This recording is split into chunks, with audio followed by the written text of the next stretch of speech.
Halliburton employees are able to work for the FBI, CIA, and Pentagon and collect 3 taxpayer paychecks. CIA, $80,000 a year, 2002 to 2004. FBI, $50,000 a year. Pentagon, $80,000 a year. As of 2004, there were 200 people in the CIA, 400 in the FBI, and 300 in the Pentagon, costing taxpayers $50 million a year. After they received their federal salaries, Halliburton stopped paying them. Halliburton only shipped troops half their supplies and was selling the rest to the black market. Cheney was making a profit while in office using shell companies. Halliburton not only shorted the troops, but overbilled taxpayers by 35%. Halliburton had offices inside the Pentagon, and its employees were not screened for felonies or misdemeanors.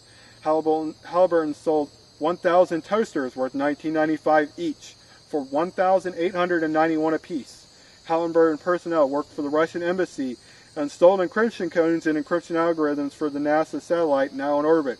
These codes would allow the Russians to tap into any CIA conversation at any time.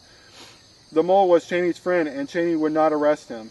The CIA abandoned the satellite, which cost the taxpayers $3.6 billion. A CIA agent's daughter's body is found in a foreign country, lying in the street with her face being peeled off in small strips, and her body unrecognizable except for dental records. She was able to bleed and struggle while this was done to her. A total of 23 victims died in all the same way, all due to a theft of a single CIA computer. The murderers were part of a paramilitary quasi-religious cult. Bush and Cheney sold this agent the computer, and there is video evidence of Bush Jr. accepting the money and giving it to Cheney. Over 200 computers like this were sold on the black market, with Cheney and Bush right there handing the money. The Biofeed machine was sold to the Russians in 2002. Its purpose was to train officers how to pass a lie detector test without getting caught. This machine trained an officer on how to control their fear, sweat, heart rate, etc. Cheney sold it to his friend, mentioned above, for $500,000, and his friend sold it to the Russians for $1.2. A taped CIA conversation was recorded. And all of this you can look up on May 26, 2008, the Chapman exposure. Of course, Hillary Clinton's involvement has always been funded, located in Ireland, since she and her husband are dual citizens. Her main money laundering operation in the U.S. has been the Children's Defense Fund, talked about earlier. Michael Chertoff's involvement was stealing the $4.5 trillion as being involved in the Vince Foster murder. He was the Secretary of Homeland Security at the time. Chertoff tells story himself that, yes, I am the one who took the money, and I ain't going to pay it to Ameritrust Incorporated. Not this week, not next week, or ever. With regards to sanctions against me, kiss my ASS explicative. The author is that all criminals feel this way, not just Chertoff. The master criminals in the U.S. have always planned, since November 22, 2006, to destroy the dollar in order to strengthen the euro and UK currencies, so they can pull their dollars overseas to make huge untaxed off-books profits. This in effect always diminishes the $1 trillion in dollar reserves the Chinese own. Today, oil is no longer denominated around the world in U.S. dollars. They have always been able to get away with stealing Wanted money by making a legal document that gave them authority to trade Wanted funds, and this was approved by Kemet. This kept the carousel constantly moving, and J.P. Morgan Chase and Citibank were conspirators, keeping Wanted money in custodial accounts. On July 13, 2007, as the entire banking system of the world collapsed, like a set of dominoes, the criminals had these intentions in mind, and every day, even today, these are the same goals they still have. The euro to disintegrate, the US dollar to collapse, the world empire to collapse, no manufacturing in the US, foreign predators to buy up US dollars and fire sale prices, same as above for UK, City of London to be decimated, foreclosures and short sales to explode, equity prices to implode, derivative values to go to zero, financial institutions to go broke overnight and never reopen, unemployment to soar, Chinese economy to collapse. 40% it has already collapsed so far. East Asia to go back to pre-industrial days. Germany to tank due to the hedge funds. EU to collapse. Africa to end up like Zimbabwe. Latin America to improve on imports but collapse slowly. Inflation rates to soar. Soup kitchens will sprout up everywhere. The same day the new banking system called the Transatlantic Regulatory Agreement goes into effect in Europe and UK. The U.S. intelligence powers continues to gain more money as they have Opus 5, Open Platform for Unregistered Securities. This system, created in August 2007, has holes that bypass Bretton Woods.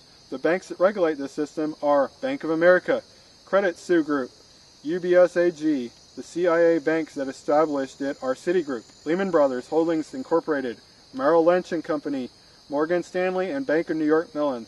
The Bank of New York Mellon is the administrator. All of these banks are the Federal Interbank Settlement Fund, which operates off the books. January 1st, 2008, Basel II is now in effect around the world.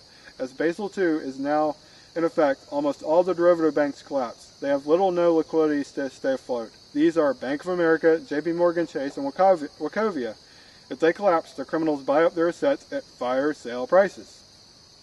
The criminals, Soviets, Communist, Socialist, Progressives in Europe, EU, and UN, have always had two objectives outlined above, and always pitted the United States against England to keep our power base as unstable and unorganized as possible.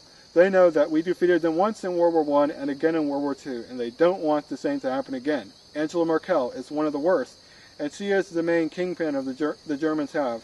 Angela Merkel, Chancellor of Germany, activist in the East German Communist Party, and while attending Karl Marx University in East Berlin, she was the Secretary of Agitation and Propaganda, and was first mentioned around December 16, 2006 by Story. She became President of the EU in January 2007. Her goals, along with Gorbachev's, include establishing a political hegemony over Europe, from the Atlantic to the Vladivostok.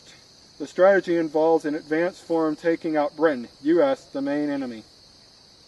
With the news ever tightening around the criminals, and more of their monies either seized by China at World Court, the lower-level criminals are rounded up, and never to set foot in the U.S. again, with help from the Provost Marshal Robert L. Johnson in 2008. A total of 13,352 people were arrested, and most were never to return to the United States ever again. Unfortunately, the higher-level criminals evaded arrest and convictions, and to this day are now withering away in jail cells in the EU. Ultimately, it is what's needed to happen to all of them. The more sickening, however, is not to repeat from the U.S. news media, mainly Fox News Network and CNN News Network. There was no reason that the Provost Marshal around the November 10, 2007 had to come very close to declaring martial law to deal with the criminal behavior. March 2008, Story and Cortell are double-crossed by Wanta, who signs papers with Cheney so the payments can be made. But this time, instead of being at the expense of the criminals, it is the expense of Wanta. And that is where Story ends the Wanta thing, because they were double-crossed. And he just talks about what is going on in world affairs. March 3, 2008, Story correctly predicts an Obama presidency as the CIA is planning Obama to be an operation against the Jews, anti-Semitism by Chicago gangsters. This outcome will lead to a third catastrophe, i.e., Story is right again, the BP oil spill.